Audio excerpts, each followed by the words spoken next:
Doctor Ruchika Sharma নামে ভারতে একজন ইতিহাসবিদ রয়েছে। আমি ওনার ভিডিও মাঝে মাঝেই দেখি। তো তাজমহল নিয়ে এই উগ্র হিন্দুত্ববাদী যারা আছে না, এদের তো তাজমহল নিয়েও এখন মাথা ব্যথা শুরু হয়ে গেছে। সেটাও নাকি শিব মন্দির ছিল। মানে চিন্তা করেন কি পরিমাণ গবেট মার্কা মানুষ হলে এই ধরনের কথা বলতে পারে, কি পরিমাণ গোবর মাথায় ভরা আছে এদের। তো রুচিকা শর্মা একটি ভিডিও বানিয়েছেন এবং সেই ভিডিওতে কিন্তু তিনি ইতিহাসের তথ্য উপাত্ত সহ বলেছেন যে এই যে উগ্র গোবর খেকো গোমূত্র পানকারী হিন্দুত্ববাদীরা বলছে যে তাজমহল শিব মন্দির ছিল, এটা সম্পূর্ণ ভুল, মিথ্যা, বানোয়াট। একটা ঐতিহাসিক মনিউমেন্ট যেটা দিয়ে ভারত বছরে কোটি কোটি বৈদেশিক মুদ্রা আর্ন করে, কারণ পর্যটকরা কিন্তু সেখানে পৃথিবীর বিভিন্ন দেশ থেকে দেখতে যায় তাজমহল। সেটাকেও তারা ছাড়ছে না। তারা এতটা উগ্র, এতটা মৌলবাদী। তো যাই হোক, আমরা রুচিকা শর্মার ওই ভিডিওটা দেখি, চলুন। আপনারা দেখলে बुझते पारबेन तारा कतटा मिथ्याबादी। किसने दी इजाज़त आपके बगल वाले व्हाट्सएप अंकल को कि वो अपने मुसलमानों के खिलाफ जहर उगलते हुए व्हाट्सएप फॉरवर्ड्स, वामपंथी इतिहासकार गलत इतिहास पढ़ा रहे हैं वाले व्हाट्सएप फॉरवर्ड्स भारतीय गरीबी करप्ट लीडर्स की बदौलत नहीं, मुगलों की लूट की वजह से है वाले व्हाट्सएप फॉरवर्ड्स, और हर मस्जिद में मंदिर दिखता है यारा मैं क्या करूं वाले व्हाट्सएप फॉरवर्ड्स 165 मिनट तक बड़े पर्दे पे सुनाते रहे। यही तो है भयंकर boring movie the Taj story. Movie apparently बनी है शाहजहां के ताजमहल को शिव का मंदिर प्रूव करने के लिए, लेकिन बस यही एक चीज़ है जो मूवी नहीं कर पाती, क्योंकि हिस्टोरिकल एविडेंस थोड़ी ना मिलता है व्हाट्सएप फॉरवर्ड्स में। खैर, ये वाहियात बकैती फेस्ट बना तो बना, मुझे भी इसे देखने के लिए कह दिया गया और मैं चली भी गई। और मैंने इसका लंबा चौड़ा रिव्यू भी लिखा है अंग्रेजी में, पर फिर मैंने सोचा इससे अच्छा तो ये टॉर्चरस व्हाट्सएप फॉरवर्ड्स ही पढ़ ली थी। एटलीस्ट 165 मिनट तो ज़ाया नहीं होते मेरी लाइफ के। बट अंग्रेजी में रिव्यू लिखने के बाद भी भड़ास नहीं निकली पूरी मेरी। जब तक हिंदी में अच्छे से इस मूवी की वाट न लगाऊं तो ये मेरा यूट्यूब चैनल होने का क्या फ़ायदा है। तो चलें फिर।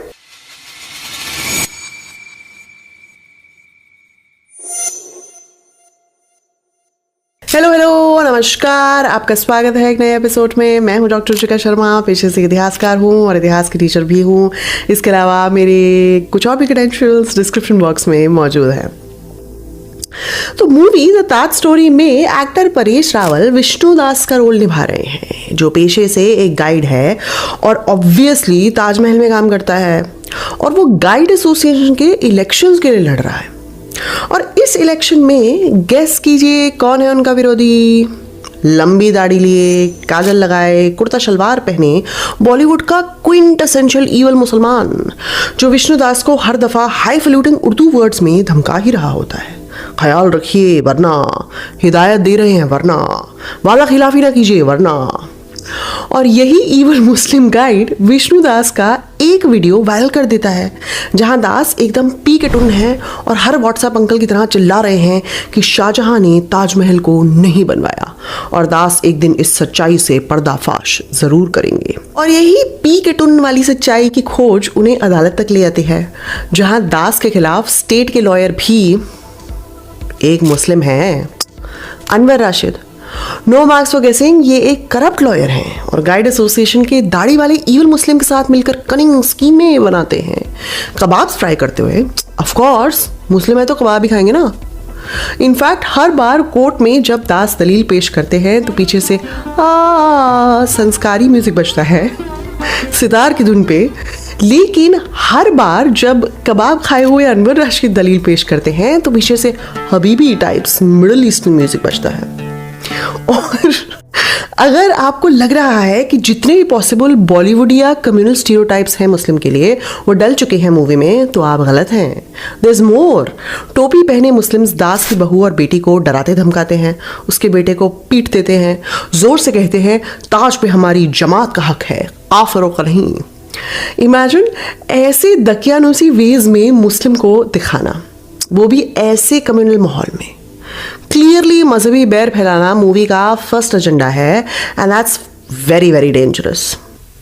अगर आपको अब तक वीडियो पसंद आ रहा है तो इसे लाइक और शेयर ज़रूर कीजिएगा और हाइप पॉइंट्स भी दीजिएगा। इससे ये वीडियो ज़्यादा से ज़्यादा लोगों तक पहुंच सकेगा और उन्हें इस मूवी की बकवास स्टोरी पता लग सकेगी। इसके अलावा अगर आपको चैनल पसंद है तो सब्सक्राइब ज़रूर कीजिएगा और चैनल को सपोर्ट करने के लिए आप चैनल की मेंबरशिप ले सकते हैं, सुपर थैंक्स ले सकते हैं या फिर डिस्क्रिप्शन बॉक्स में मौजूद पेट्रेन लिंक पर क्लिक करके भी सपोर्ट कर सकते हैं। मैंने एक नया चैनल भी शुरू किया है जहां मैं अपने यूके की 35 सिटीज़ में ट्रैवल करने की दास्तां बयां करूंगी। उसका लिंक भी डिस्क्रिप्शन बॉक्स में मौजूद रहेगा, आप देख सकते हैं कमेंट सेक्शन में भी। और अगर सारे मुस्लिम्स दास के खिलाफ हैं तो सारे हिंदू दास के सपोर्ट में हैं, खास करके हिंदू राष्ट्र पार्टी के वर्कर्स जो कि दास की मदद करती है। उत्तराखंड पुलिस को कंट्रोल करती है अपने ही विटनेसेस को किडनैप करवाने में। 15 से 20 बार संस्कृति और सभ्यता बोलती है। दास के बेटे की टूटी टांग को रिपेयर करवाती है और आ वाले म्यूजिक के बैकग्राउंड पे दास से कहती है कि उसकी लड़ाई महाभारत के युद्ध जैसी ही है। भाई क्यों महाभारत जैसी बढ़िया कहानी को लंपट कहानी से कंपेयर कर रहे हो? बाय द वे, अगर आप इंटरेस्टेड हैं महाभारत कब और क्यों और कैसे लिखी गई तो मैंने उस पर एक पूरा वीडियो बनाया था, आप यहाँ क्लिक करके देख सकते हैं। ये लिंक डिस्क्रिप्शन बॉक्स में भी मौजूद रहेगा। तो ये आरएसएस हिंदू राष्ट्र पार्टी दास की बकवास में पूरा साथ देती है उनका। फिर आता है मूवी का नेक्स्ट एजेंडा, मनगढ़ंत कहानियों को इतिहास बना के पेश करना। दास जो अदालत में खुद का ही केस लड़ रहे हैं क्योंकि उनके वकील को खतरनाक मुसलमानों ने डरा के भगा दिया, वो एक भी ऐतिहासिक प्रमाण नहीं देते कोर्ट में ये साबित करने के लिए कि ताजमहल पहले एक हिंदू महल था जिसे बाद में मकबरा बना दिया गया। वो कहते हैं कि कुछ ऐसे इतिहासकार हैं जो इस बात को मानते हैं, लेकिन वो ऐसे किसी भी इतिहासकार का नाम नहीं देते। ये ताजमहल एक हिंदू महल था वाली थ्योरी सबसे पहले पीएन ओक ने दी थी। इस पर मैंने एक शॉर्ट वीडियो भी बनाया था, आप यहाँ क्लिक करके देख सकते हैं। और इस पर काफ़ी डिटेल्ड एक पीस भी लिखा था द वायर में, उसकी लिंक डिस्क्रिप्शन बॉक्स में भी मौजूद रहेगी, आप पढ़ सकते हैं। बट मैं यहाँ भी जल्दी से एक समरी दे देती हूँ। ओक ने अपनी 1965 की किताब ताजमहल इज राजपूत पैलेस में ये क्लेम किया था कि एक 4वीं शताब्दी के महल को ताजमहल बना दिया गया। इस थ्योरी को कई इतिहासकारों ने बकवास बताया था, खास करके जाइल्स टिलॉटसन, जिन्होंने आर्ग्यू किया था कि ताजमहल को बनाने के लिए ज़रूरी स्किल्स और टेक्नोलॉजी भारत में मुगलों के आने से पहले थी ही नहीं। फिर ओक एक नए जुमले के साथ आए अपनी 1989 की किताब में, जहां ताजमहल पहले एक 12वीं शताब्दी का शिव मंदिर था। इस दावे को वो सुप्रीम कोर्ट भी लेकर गए सन 2000 में, पर इस दावे को कोर्ट ने बहुत जल्दी ही डिसमिस कर दिया क्योंकि इसका कोई भी ऐतिहासिक प्रमाण मौजूद नहीं था। And what's hilarious is Oak की थ्योरीज को मूवी में यूज तो किया गया है पर उनका नाम तक पूरी मूवी में मेंशन नहीं किया गया है। Can you imagine? चोरी कर लिया ओक की बोगस थ्योरियां। मुझे बुरा लग रहा है यार ओक के लिए।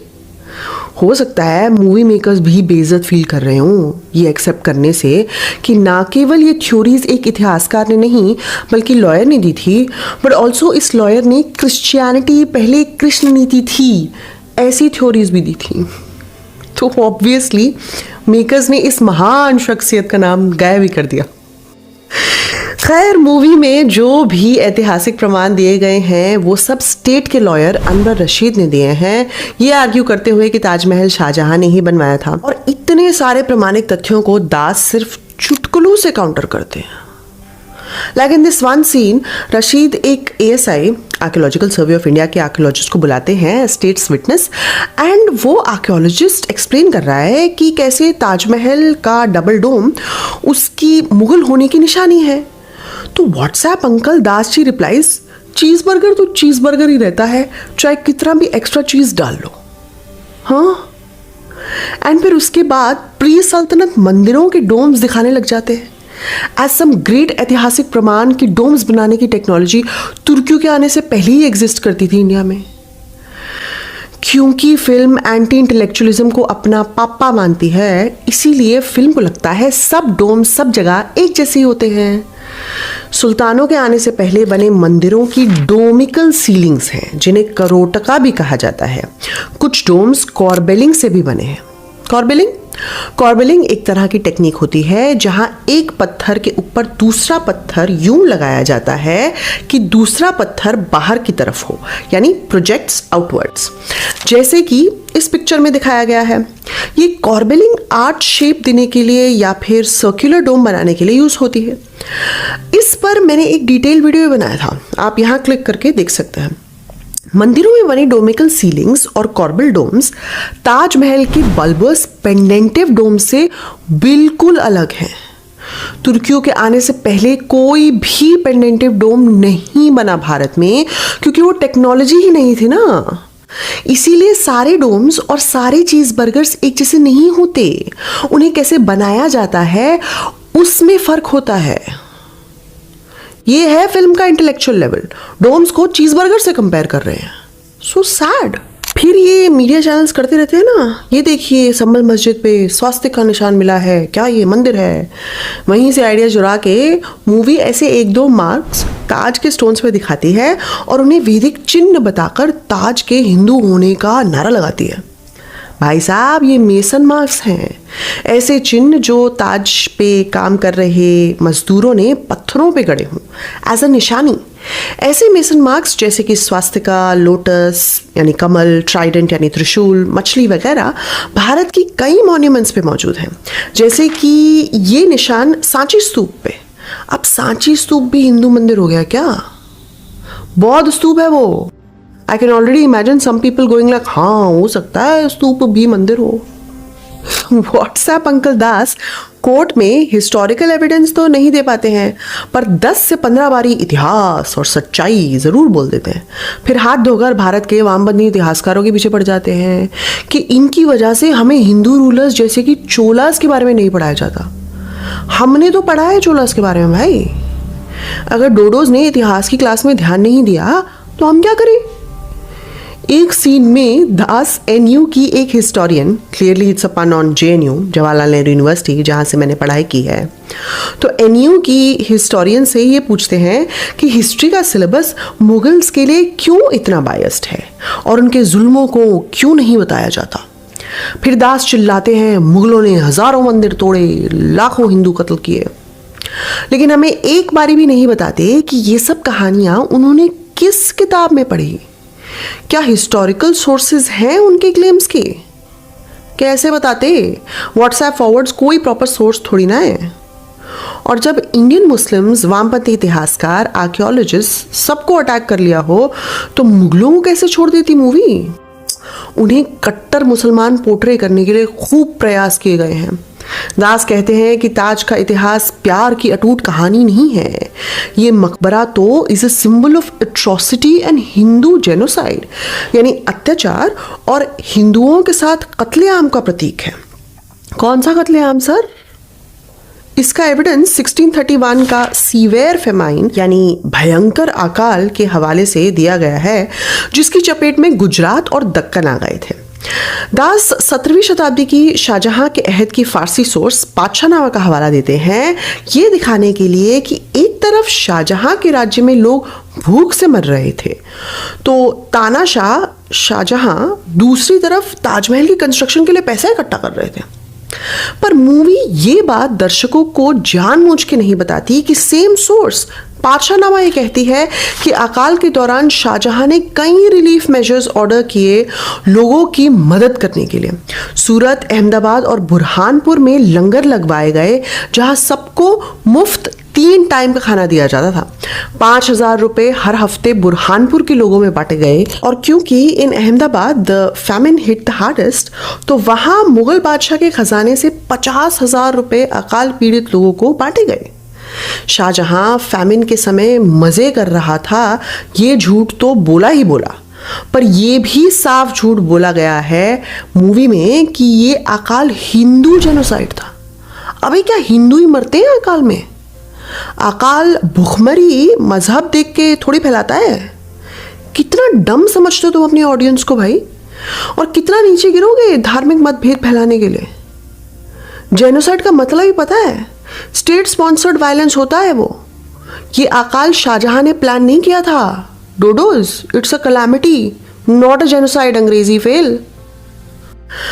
पर ये सब होना तो लाजमी है। मूवी के दिल में बसता है एंटी इंटेलेक्चुअलिज्म। इतिहासकार बकवास हैं, आर्कियोलॉजिस्ट स्टूपिड हैं, सोर्सेज बताने की ज़रूरत ही नहीं है, या फिर उन्हें तोड़ मरोड़ कर आधी अधूरी ही बताओ। यही बात मूवी के इस सीन से पता चलती है, जहां एक फीमेल रिपोर्टर दास के साथी गाइड से पूछती है ब्लैक ताजमहल के मिथ के बारे में। गाइड्स पूरी कॉन्फिडेंस के साथ कहते हैं कि हाँ, शाहजहां इस ताजमहल के सामने एक ब्लैक ताजमहल भी बनवाने वाले थे। जब फीमेल रिपोर्टर उनसे कहती है कि ये बात को एएसआई ने खारिज कर दिया है क्योंकि इसका कोई ऐतिहासिक प्रमाण नहीं है, तो गाइड्स कहते हैं एएसआई को क्या पता है, हमें पता है, हम यहाँ रोज काम करते हैं। वाह, ताजमहल का गाइड बनने से आती है आर्कियोलॉजी की नॉलेज। तुम लोग क्या यहाँ आर्कियोलॉजी में डिग्रीज ले रहे हो, एक्सकवेशंस में जा रहे हो? अरे बस गाइड बन जाओ ताजमहल के, सब पता लग जाएगा तुम्हें, ठीक है? और क्योंकि किसी को कुछ नहीं पता, सिर्फ व्हाट्सएप अंकल दास गाइड को सब पता है, तो वो एक और स्कॉलर को कोर्ट में बुलाते हैं जिनका नाम रिहान हबीब है। पॉसिबली ये पन है भारत के सबसे कद्दावर हिस्टोरियन इरफान हबीब साहब के लिए। हबीब को एक पैसेज पढ़ने के लिए दिया जाता है जो फारसी सोर्स पातशाहनामा से होता है और जिसमें ये लिखा होता है कि ताजमहल के लिए लैंड शाहजहां ने कैसे खरीदा। हबीब लेकिन इस फारसी पैसेज को नहीं पढ़ पाते हैं और कहते हैं मेरी फारसी पे कमांड अच्छी नहीं है।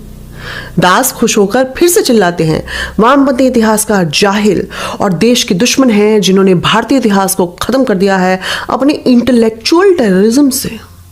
भाई साहब, अगर ये सच में प्रोफेसर इरफान हबीब की रिप्रेजेंटेशन है तो मैं आपको बता दूं कि उन्होंने फारसी की डॉक्यूमेंट्स जितनी पढ़ी हैं और ट्रांसलेट की हैं वो किसी भी मेडिवल इंडियन स्कॉलर से ज़्यादा हैं।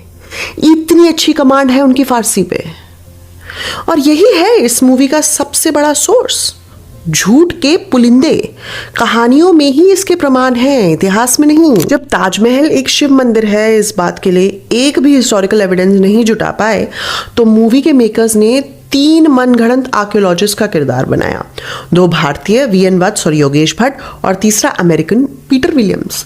ऑफ कोर्स एक तो व्हाइट मैन बनाना ही था ना, जो कि आकर हिंदू मुस्लिम के बीच झगड़े सॉल्व करेगा जैसे अंग्रेज करा करते थे। How disgusting. खैर, ये फिक्शनल आर्कियोलॉजिस्ट विलियम्स को दिखाया जाता है एक लकड़ी का टुकड़ा लेते हुए ताज के एक दरवाजे से उसकी कार्बन डेटिंग कराने के लिए। आर्कियोलॉजिस्ट तो फेक है ही हैं, आर्कियोलॉजी भी फेक है। विलियम्स ये लकड़ी का टुकड़ा अपने हाथों से उठाते हैं बिना कोई ग्लव्स पहने। इतना फ्रस्ट्रेटिंग था ना ये देखना, बिकॉज़ आई वाज लाइक अरे भाई ग्लव्स तो पहन ले, तेरा सैंपल कंटामिनेट हो जाएगा ब्रदर। इतना भयंकर इतिहास का हनन देखने के बाद भी ये एक्सपेक्टेशन लगाना कि मूवी के मेकर्स को आर्कियोलॉजी के बेसिक्स पता होंगे, गलती मेरी ही है सर। और बाकी बच्चे 2 इंडियन फिक्शनल आर्कियोलॉजिस्ट को ताजमहल के नीचे तहखाने में जाते दिखाते हैं जहां उन्हें ऑब्वियसली हिंदू देवताओं की मूर्ति दिखती है। टू रिपीट, ऐसे कोई आर्कियोलॉजिस्ट एग्जिस्ट नहीं करते, ना ही ऐसी कोई स्टडीज हुई हैं। और यही था मेरा favourite part of the movie, क्योंकि यहीं पे पहली बार मूवी सच्चाई बयां करती है कि ताजमहल के हिंदू मंदिर होने का एविडेंस सिर्फ मनगढ़ंत कहानियों में है, इतिहास के पन्नों में नहीं।